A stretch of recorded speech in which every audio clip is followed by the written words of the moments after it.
Shalom saudara-saudaraku, hari ini kita akan kembali merenungkan firman Tuhan. Mari kita berdoa. Bapa di surga, dalam Yesus Kristus, Tuhan dan Juru Selamat kami yang hidup, terima kasih Tuhan atas segala kasih dan penyertaan-Mu dalam hidup kami. Hari ini Tuhan, kami akan merenungkan kebenaran firman Tuhan. Kami mohon Engkau mengurapi hati kami, agar firman-Mu jatuh di tanah yang subur. Dalam nama Yesus kami berdoa. Amin.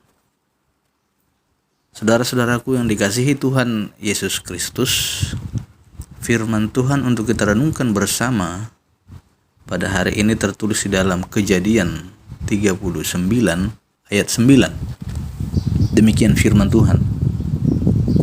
Bahkan di rumah ini ia tidak lebih besar kuasanya daripadaku, dan tiada yang tidak diserahkannya kepadaku selain daripada engkau, sebab engkau istrinya.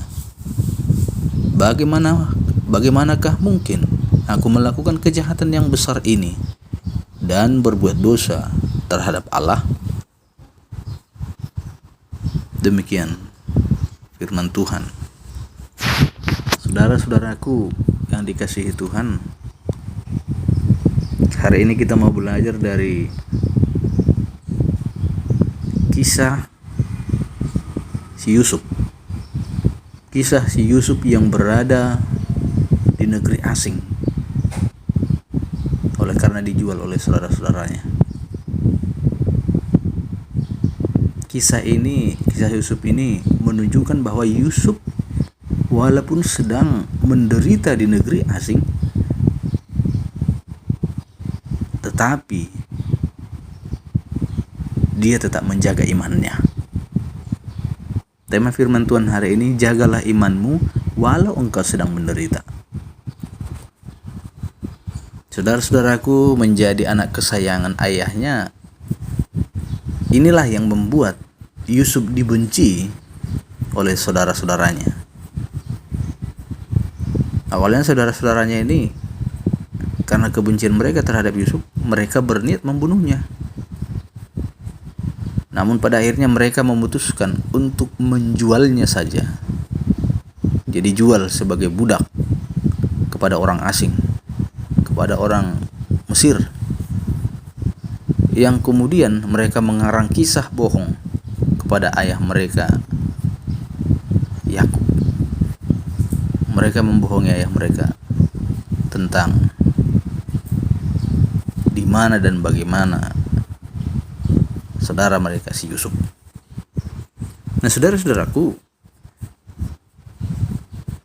kemudian ketika Yusuf dijual dan jatuhlah dia ke tangan orang Mesir,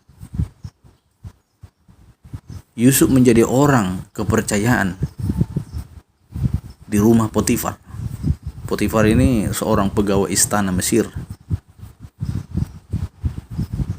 Jadi perawakan si Yusuf ini yang menarik. Boleh dikatakan Yusuf ini orangnya tampan, rupawan. Perawakannya ini membuat istri si Potifar ini menyukainya dan bahkan menggodanya setiap hari. Kalau kita baca ayat 10, menggodanya setiap hari. Nah, menariknya saudara-saudaraku, alasan Yusuf menolak berzina dengan istri Potifar ini bukanlah karena ia takut jika ketahuan. Bukan itu alasannya. Atau karena Yusuf merasa berhutang budi terhadap tuannya.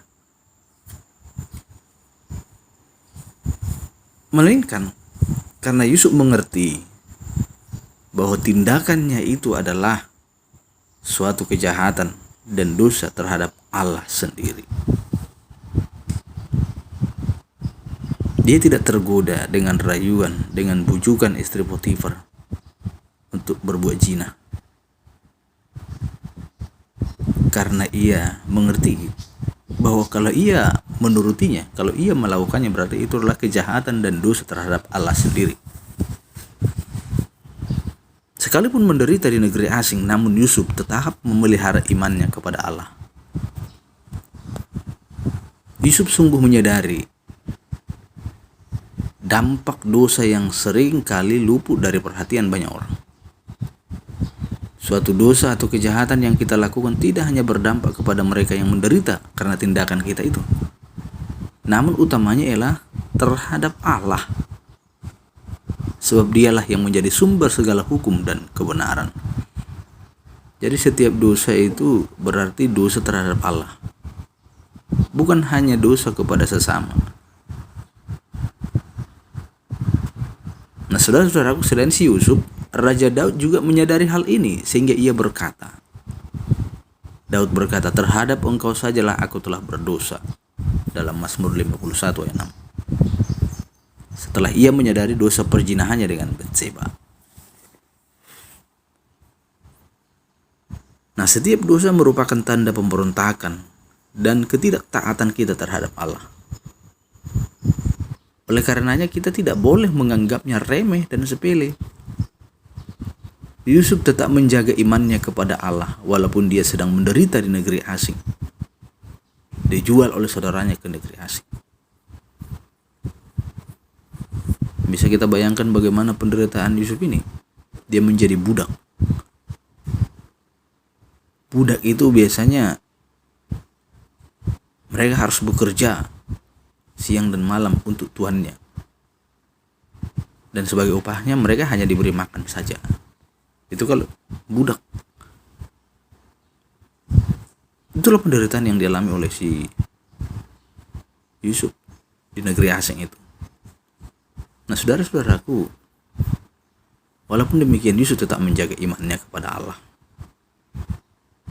Nah, hari ini belajarlah dari Yusuf. Belajarlah dari Yusuf yang menolak melakukan dosa walau dia sedang menderita. Walau ada kesempatan berbuat dosa, namun Yusuf tetap menjaga imannya kepada Allah. Nah, demikian juga kita, penderitaan kita atau kemiskinan yang kita alami bukanlah alasan bagi kita untuk melakukan dosa, melakukan kejahatan. Menyadari bahwa setiap dosa yang kita lakukan adalah dosa melawan Allah sendiri, kiranya ini menjaga langkah kita agar tetap dalam kebenaran Tuhan. Amin. Kita berdoa. Bapa di surga, Bapa yang penuh kasih, terima kasih Tuhan untuk firman-Mu hari ini. Kami hari ini boleh belajar dari Yusuf yang tetap menjaga imannya walaupun dia sedang menderita. Ajarlah kami Tuhan supaya kami juga bisa meneladani Yusuf